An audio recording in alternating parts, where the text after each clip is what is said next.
Hey everybody, Off the Mic Sports Network here, another edition of Off the Top Rope. So I've talked about Karrion Kross here on the channel, but I want to weave this into a moment in time from about 4 years ago.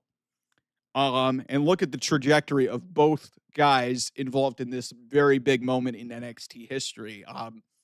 Karrion Kross and Adam Cole had a promo that sort of helped set up a fatal five-way. I saw a WWE social put this matchup. This was a fatal five-way. Listen to this lineup in NXT.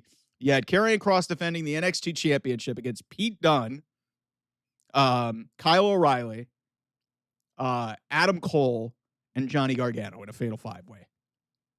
Man, it's kind of wild to see that. But the moment that everybody was talking about in the build-up to this match was when Karrion Kross got in the ring with Adam Cole.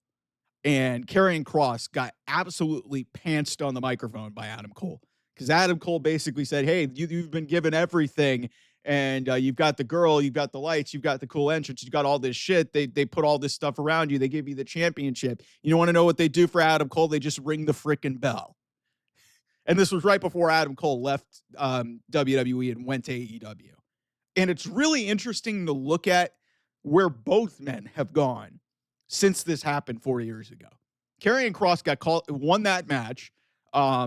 He then was the NXT champion, gets called up to the main roster as fans start coming back after the pandemic. He gets beaten by Jeff Hardy in 90 seconds, wearing a gladiator helmet and looking like Spartacus. And he was never the same. And then, Adam Cole, right around the same time, this was closer to like September, he shows up in AEW as one of their biggest signings, right along with Bryan Danielson, one of the great moments in AEW history. And sadly, Adam Cole's momentum has been derailed more times than not because of unfortunate injuries, whether it's a concussion or it's that debilitating ankle injury, which who knows what would have happened had he not, destroyed his ankle getting off of a ramp in New York City trying to save MJF against Samoa Joe. It was very clear that Adam Cole was the destination to be the AEW World Champion at the end of that MJF run. That was the real destination of where this is. And now Adam Cole is at his lowest point, maybe in his entire career. The aura and just the mystique of everything that people thought of this guy is not there anymore. Karrion Kross, the WWE tried about everything in their mother to try and get this guy over, and nobody gave a shit. And now, since everything has gotten kind of real, and this guy's used social media and used a lot of different things to get himself to the level that he is, now WWE ignores him. It's really strange to see how this moment 4 years ago in NXT, where Adam Cole just completely embarrassed Karrion Kross and, basically just, kind of, I'm not going to say he just kind of humiliated him on the microphone. And like I said, who knows what the plan was for this segment in the first place. But, it's really interesting to think about it that a lot of people are going to say that, the simple solution for this is for both these guys to basically switch places. Maybe that's what this needs. That being said, I don't think Karrion Kross is that great of a fit in AEW. In terms of, the product that they're putting together. Also, I think they need to stop signing ex-WWE guys. I think they need to start building their own people or, going to some of the independent people, building some people in their system, using Ring of Honor better. Bringing in ex-WWE people isn't going to solve anything. All it's going to do is create the perception that you're basically, WWE light, or you're trying to, everybody tries to tell me in this chat, and there's a bunch of people, and they knew who they are, try to convince me. Yeah, Tony Khan never said that he was trying to compete with WWE. That's a load of shit. Then why the fuck did you bring CM Punk in? Why the fuck did you bring CM Punk and Bryan Danielson and Adam Copeland and Bobby Lashley and Mercedes Moné? There's people within this company like a Will Ospreay, who's a well-known wrestler from New Japan that never got to WWE, and that was something like Okada, but Okada is not nearly at the level that he was when he was at his peak years ago. Obviously, Kenny Omega, but that was years ago in this thing. John Moxley was one of their first big signings, but that was back in 2019. Now that you've been an established company for 5 to 6 years, that shouldn't be what this is about. They bring in Adam Cole. Adam Cole was a very public departure. But it's wild to me that both these guys in that one promo 5 years ago, um, really like it was one of those moments where you're like, oh man, this is going to be one of the most mean things of all time. And now here we are in the summer of 2025. Neither one of them are being pushed. Neither one. I mean, yeah, I get Adam Cole is the TNT champion, but he feels completely insignificant.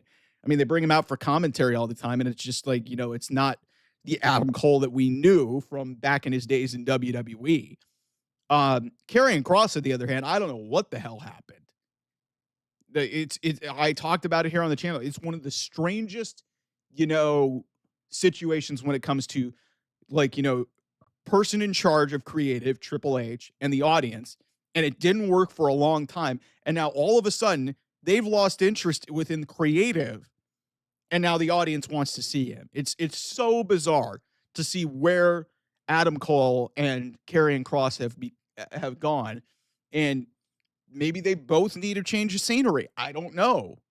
Um, it's a really strange thing to watch play out in real time. Wrestling is really a strange business.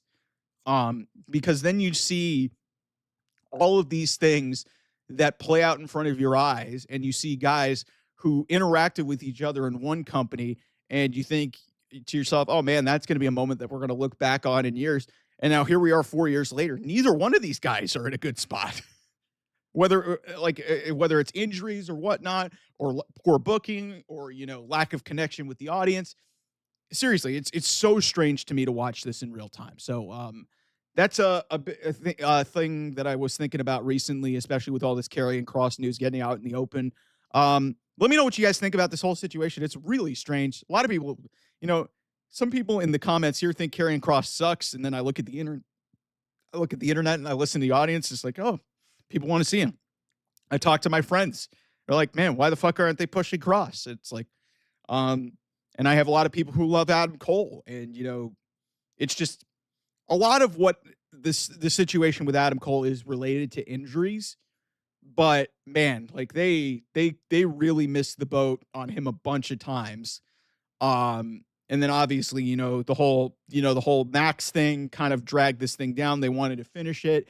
They had Max switch roles. It was just, there was so much disconnecting. And like I said, this was just, that whole thing was a product of bad booking. Adam Cole didn't come out of that looking very good. And, now that he's finally hitting his own, he finally wins a championship. Nobody gives a shit because nobody cares about the TNT title. Karrion Kross, on the other hand, like they tried everything, man. They tried putting him with Drew McIntyre. They tried, giving him a stable, and tried giving him a WrestleMania match, and none of it's worked. And now all of a sudden, hey, look, got himself over on social media, got himself over on the WWE official podcast after WrestleMania, and he's as over as he's been, and he can't get on television. Really strange to see where both these guys are for a promo that you would be like looking back at, and you're like, okay, this is interesting. Like, where the fuck are they going with this? And here we are 4 years later. They're both in two separate companies, and both of them are not really, in a prime spot to be like, one of them's over, the other one really isn't. And, neither one of them can really get meaningful television time. It's really bizarre. Anyway, thanks so much for watching. I'll see you guys. Bye-bye.